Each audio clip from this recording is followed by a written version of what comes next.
Sabtu kemarin, satu petugas PPS di Buleleng kembali harus dilarikan ke Rumah Sakit Paramasi di Buleleng. Petugas PPS tersebut harus dirawat dikarenakan kondisinya drop usai rapat pleno.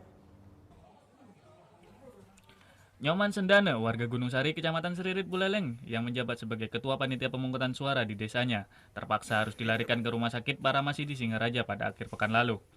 Kini Nyoman harus dirawat intensif di ruang ICU Rumah Sakit Paramasi di Singaraja lantaran mengalami kompilasi usus buntu dan penyakit lainnya lantaran kelelahan.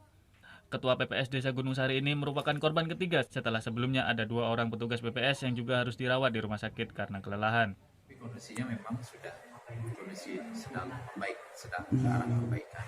Tapi untuk detail dari penyakitnya apanya memang kita tidak bisa menjelaskan secara detail karena memang dari sisi kode etik kedokteran, jadi kita tidak bisa harus merahasiakan. Untuk saat ini, menurut keterangan dokter, kondisi Nyoman Sendana kini mulai berangsur membaik setelah mendapatkan perawatan.